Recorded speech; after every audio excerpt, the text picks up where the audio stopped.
सोनिया के लिए इंस्टाग्राम पर रील्स बनाना ही उसकी जिंदगी बदलने का एकमात्र रास्ता था, क्योंकि उसने न सिर्फ बड़े बड़े सपने देख रखे थे, बल्कि वो खुद एक ऐसे परिवार से आती थी जहां उसने अपने पेरेंट्स को दो पैसे कमाने के लिए स्ट्रगल करते देखा था। उसके माता पिता बिहार से थे, जो काम धंधे की तलाश में दिल्ली में आकर बस गए थे। पूरी फैमिली वेस्ट दिल्ली के नांगलोई में एक किराए के घर में रहती थी। सोनिया के फादर जानवरों का चारा बेचते और माँ घर घर जाकर काम करती थी। पैसों की कमी के चलते सोनिया को भले ही 10th स्टैंडर्ड के बाद स्कूल छोड़ना पड़ा, लेकिन उसने सपने देखना नहीं छोड़ा था। वो अपनी फैमिली को इस गरीबी के दलदल से निकालना चाहती थी और चाहती थी कि उसका खुद का एक घर हो। इसलिए उसने सोशल मीडिया इन्फ्लुएंसर बनने का फैसला लिया। पढ़ाई छूटने के बाद उसने अपने कुछ सेविंग से एक स्मार्टफोन खरीदा और इंस्टाग्राम पर रील्स बनाना शुरू कर दिया। जब पेरेंट्स काम के लिए घर से चले जाते तो वो घर के सारे काम निपटाने के बाद दिन भर रील्स बनाती रहती। वो कॉन्फिडेंट थी कि अगर वो रेगुलरली कंटेंट अपलोड करती रहेगी तो एक दिन उसकी फॉलोइंग इतनी बढ़ जाएगी कि उसे पेड अपॉर्चुनिटीज मिलने लगेंगी। वो ऑफन अपने रील्स को शूट करने दिल्ली शहर के पॉपुलर स्पॉट्स जैसे कनॉट प्लेस पर भी जाती। इसके रिजल्ट्स भी उसे दिखने लगे जब उसकी फॉलोइंग बढ़ने लगी। इन सब के साथ उसने सिलाई का काम भी सीखना शुरू किया ताकि वो रील्स के लिए खुद के डिजाइनर कपड़े सिल सके। इन शॉर्ट, सोनिया और सोना को हर हाल में सोशल मीडिया इन्फ्लुएंसर बनना था और धीरे धीरे करके उसके 7,000 से भी ज्यादा फॉलोअर्स हो गए। लेकिन किस्मत को तो कुछ और ही मंजूर था। सोनिया के सपनों ने उड़ान भरना शुरू ही किया था कि तभी उसकी जिंदगी में एक भूत ने दस्तक दी। जी हाँ, एक भूत, एक ऐसा भूत जिसने सोनिया की सपनों से भरी कहानी का अंजाम ऐसा बदला जिसकी उम्मीद उसने कभी नहीं की थी। Welcome to the show. My name is Shashwat and you are watching the dark case of Sonia Kumari. Sonia social media की दुनिया में पूरी तरह से डूब चुकी थी, क्योंकि उसके अकॉर्डिंग सिर्फ यही एक तरीका था उसकी किस्मत को बदलने का। लगभग 1 साल पहले जब उसकी उम्र करीब 19 साल की रही होगी, तब उसकी जिंदगी में एक भूत आया और दोनों के बीच लव अफेयर शुरू हो गया। यह सो कॉल्ड भूत कोई पैरानॉर्मल मूवी वाला भूत नहीं, बल्कि उसका सीक्रेट बॉयफ्रेंड था जिसे वो प्यार से भूत बुलाती थी। शुरुआत में तो सोनिया के घर वालों को इस नए शख्स के बारे में कोई खबर नहीं थी, लेकिन वक्त के साथ सोनिया ने अपने इस रिश्ते को धीरे धीरे दुनिया के सामने लाना शुरू कर दिया। इनफैक्ट अपने इंस्टा अकाउंट पर भी उसके साथ अपनी पिक्चर्स पोस्ट करना शुरू कर दी।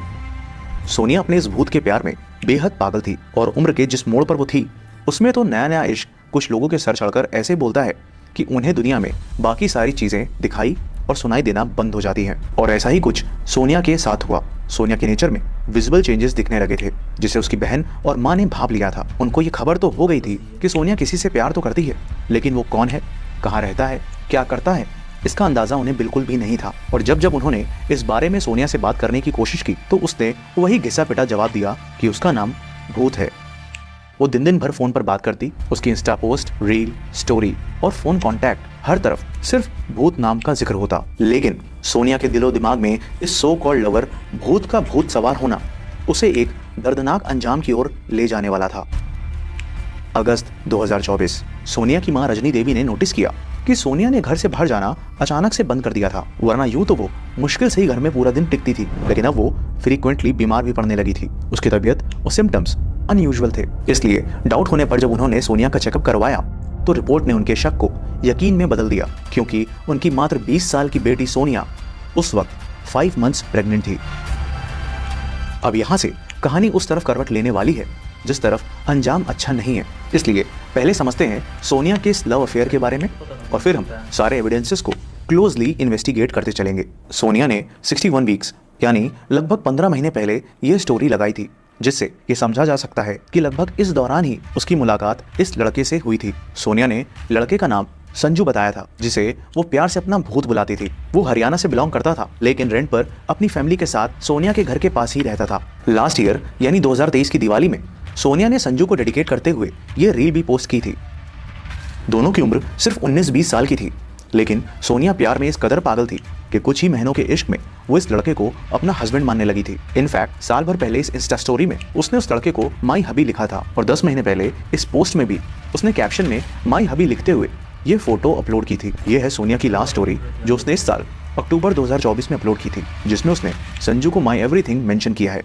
अक्टूबर 2024 को सोनिया प्रेगनेंसी के 7th मंथ में एंटर कर चुकी थी। उसने अपनी फैमिली में ओपन कर दिया था कि संजू ही इस बच्चे का पिता है और वो पूरी जिंदगी संजू के साथ बिताना चाहती है, क्योंकि उसने हर तरह से उसे अपना हस्बैंड मान लिया है। वहीं संजू ने सोनिया को बता रखा था कि भले ही वो अपने माँ बाप और बड़े भाई एंड भाभी के साथ रहता है, लेकिन उन्होंने उसे बेदखल कर रखा है। डिलीवरी डेट नजदीक आ रही थी और सोनिया अपनी नई जिंदगी की शुरुआत के लिए एक्साइटेड थी। उसकी संजू से कोई शादी नहीं हुई थी, लेकिन फिर भी इस साल 20 अक्टूबर 2024 को उसने करवा चौथ का व्रत रखा था। उनकी इतनी कम उम्र की बेटी जो ना सिर्फ शादी से पहले मां बनने वाली है बल्कि एक शादीशुदा लड़की की तरह एक्ट कर रही है, ये सब देखते हुए वो भी मजबूर थे। इसलिए उन्होंने आखिरकार उसके इस रिलेशन को एक्सेप्ट कर लिया था। करवा चौथ पूजा के नेक्स्ट डे यानी 21 अक्टूबर 2024 की सुबह 4 बजे सोनिया अपना सारा सामान पैक कर घर से निकल गई। जाते जाते वो अपनी बहन से ये बोलकर गई कि संजू की माँ उसे कभी एक्सेप्ट नहीं करेगी, इसलिए वो संजू के साथ अलग जाकर अपना घर बसाएगी। जब सुबह 5 बजे सोनिया की माँ रजनी देवी की आंख खुली तो उन्हें पता चला कि उनकी बेटी घर छोड़कर जा चुकी है। उन्होंने उसे कॉल की तो पहले फोन स्विच ऑफ आ रहा था और फिर कुछ घंटे बाद जब फोन उठा तो दूसरी तरफ से आवाज आई कि मैं संजू बोल रहा हूँ, तुम्हारी बेटी तुम सबसे नफरत करती है और वो किसी से भी बात करना नहीं चाहती। तुम लोग उसे बार बार फोन कर परेशान करना बंद करो। सोनिया की माँ रिक्वेस्ट करती कि आखिर यह बता दो कि मेरी बेटी कहाँ है, कैसी है, लेकिन वो बात करवाने से मना कर देता। पूरा दिन उनकी सोनिया से कांटेक्ट करने की कोशिश नाकाम हो गई। उसी रात 11 बजे जब सोनिया के भाई मनीष ने उसे फिर से कॉल किया तो संजू ने फिर से वही जवाब दिया, लेकिन इस बार मनीष को बैकग्राउंड में कुछ शोर सुनाई दे रहा था, मानो संजू के साथ कुछ लोग और भी हैं। तभी मनीष के कानों में कुछ ऐसा सुनाई पड़ा जिससे उसको एक बड़ी अनहोनी का इशारा मिला। मनीष ने संजू को किसी से बोलते हुए सुना, गड्ढा और गहरा खोदो। दिल में बैठा यह डर बहुत बड़ा था, इसलिए सोनिया के सभी घर वाले नांगलोई पुलिस स्टेशन में मिसिंग कंप्लेन दर्ज कराने पहुंचे। लेकिन पुलिस ने यह कहते हुए कंप्लेन फाइल करने से मना कर दिया कि लड़का और लड़की दोनों ही बालिग हैं और आपकी बेटी अपनी मर्जी से गई है, इसलिए वो उसमें कुछ नहीं कर सकते। पुलिस से जब निराशा मिली तो उन्होंने खुद से संजू के बारे में पता करना शुरू किया और पता करते करते आखिरकार अगले दिन संजू के घर पहुंच गए। पर यहाँ उन्हें जिस सच से रूबरू होना था उसका ख्याल तो उन्हें सपने में भी नहीं था, क्योंकि सोनिया जिस संजू के साथ गई थी उसका असली नाम सलीम था। सलीम के परिवार वालों ने सोनिया के घर वालों से यह कहकर पल्ला झाड़ लिया कि उन्होंने सलीम को बेदखल कर दिया है और उनका उससे कोई लेना देना नहीं है। सारे रास्ते बंद थे, पुलिस से भी कोई मदद नहीं मिल रही थी और इस नए खुलासे ने तो उस शक को और भी गहरा कर दिया था। अगले दिन यानी 23 अक्टूबर को सोनिया के भाई मनीष के पास पश्चिम बिहार पुलिस स्टेशन से एक कॉल आती है, जिसमें एक पुलिस अफसर मनीष को बताते हैं कि उन्होंने एक लड़के को बिना नंबर प्लेट की बाइक चलाते पकड़ा है और उसके पास से कुछ डॉक्यूमेंट्स और आधार कार्ड मिले हैं। वो आधार कार्ड सोनिया और उसके फादर के थे, जिसे सोनिया अपने साथ लेकर गई थी। मनीष ने फौरन नांगलोई पुलिस स्टेशन पहुंच वहां के पुलिस अफसर को इस बारे में इन्फॉर्म किया, जिसके बाद पुलिस की एक टीम उस लड़के को पश्चिम बिहार पुलिस स्टेशन से नांगलोई पुलिस स्टेशन लेकर आ गई। पकड़ा गया लड़का कोई और नहीं बल्कि वही सलीम उर्फ संजू था। पुलिस ने जब उससे सोनिया के बारे में पूछा तो पहले उसने कहा कि अब वो किसी से मतलब नहीं रखना चाहती है, लेकिन पुलिस ने जब सलीम के अच्छे से खातिरदारी की तब उसकी जुबान से सच निकलना शुरू हुआ और यह सच एक ऐसी साजिश थी जिसमें सोनिया को बड़ी चालाकी से फंसाया गया था। 21 अक्टूबर की सुबह जब सोनिया घर से सारा सामान लेकर निकली तो सलीम और संजू उसे कार से पिक करने के लिए आया था, जो उसने रेंट पर ली थी। रास्ते में उसने अपने दो दोस्त पंकज और ऋतिक को भी पिक कर लिया और सभी रोहतक के लिए निकल पड़े। सोनिया ने सलीम से, जो उसके लिए अभी तक संजू ही था, उस पर शादी करने का दबाव डालती है, क्योंकि कई महीनों से सलीम शादी की बात पर सोनिया से थोड़ा इंतजार करने को बोल देता। गाड़ी बहादुरगढ़ से रोहतक के बीच हाईवे पर थी जब शादी को लेकर दोनों के बीच झगड़ा शुरू हो गया, क्योंकि सोनिया अपना सब कुछ छोड़ उसके साथ घर बसाने का सपना लेकर निकली थी। सलीम जानता था कि सोनिया अब शादी करने की जिद पर अड़ चुकी है, इसलिए उसने पहले से ही साजिश रच ली थी और ये सब उसके प्लान का ही हिस्सा था। सोनिया को तो पता ही नहीं था कि संजू बना ये बहरूपिया किस इरादे से उसे लेकर निकला है। झगड़े को शांत करने और सोनिया को समझाने के लिए उसने उसी दिन रास्ते में आखिरकार शादी करने का वादा किया और इसी बात का जश्न मनाने वो सभी रोहतक में पार्टी करने गए, जहाँ सलीम और उसके दोनों दोस्त पंकज और ऋतिक ने शराब पीने के बाद देर रात वो रोहतक से लगभग 20 किलोमीटर दूर मदीना गांव के एक सुनसान इलाके में पहुंचे, जहां तीनों ने मिलकर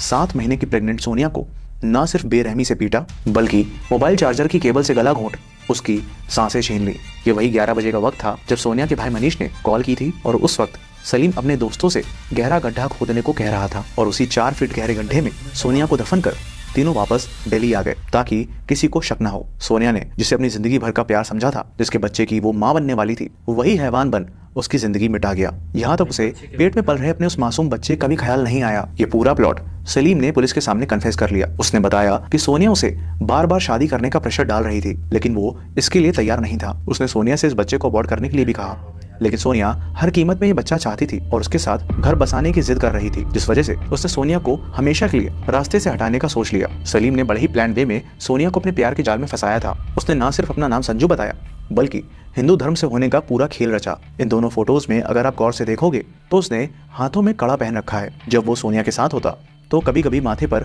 टीका भी लगा लेता और सारे हिंदू त्योहार भी साथ मनाता। सोनिया के मोहल्ले वालों ने पुलिस को बताया कि उन्होंने इस लड़के को अक्सर सोनिया के घर उस वक्त आते देखा है जब वो घर पर अकेली होती थी। और सबसे शॉकिंग पार्ट, जब हमने इन डेप्थ रिसर्च की तो ये सामने आया कि सोनिया के मर्डर करने के बाद उसने अपनी इंस्टा आईडी का यूजर नेम SSanju_17 से SSalim_17 कर लिया। दो बातें अभी भी अनक्लियर हैं। पहला कि क्या सोनिया को एंड तक इसकी सच्चाई, इसकी असली आइडेंटिटी पता चल पाई, और दूसरा कि क्या सोनिया ही वो पहली लड़की थी जो इसके जाल में फंसी थी, या इसके पहले भी यह और लड़कियों को यूं ही फंसा चुका था। क्योंकि इसकी इंस्टा आईडी का अबाउट सेक्शन कहता है कि इसने यूजर नेम 10 बार बदले थे।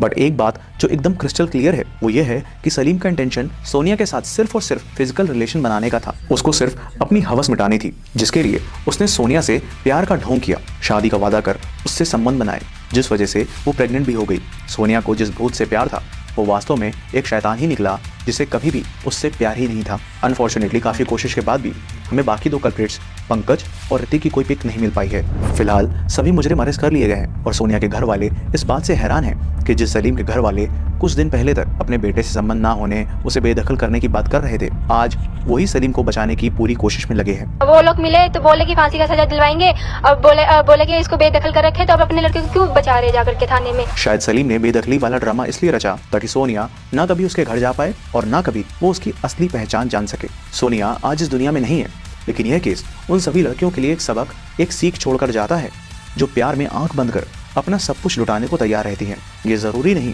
कि जो कनेक्शन आप महसूस कर रहे हो, जो इंटेंशन आपके दिल में हो, वही सामने वाले शख्स के अंदर हो। बड़ा आसान है आज के वक्त में कई नकाब ओढ़कर धोखा देना।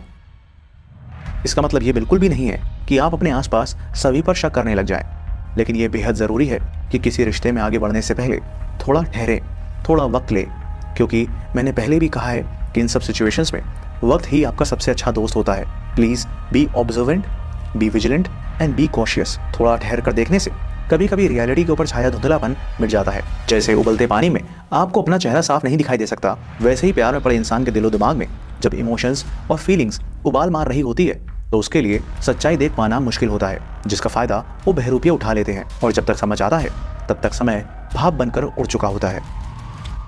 तो ये था आज का केस। अपना ख्याल रखें, मिलते हैं अगले केस के साथ।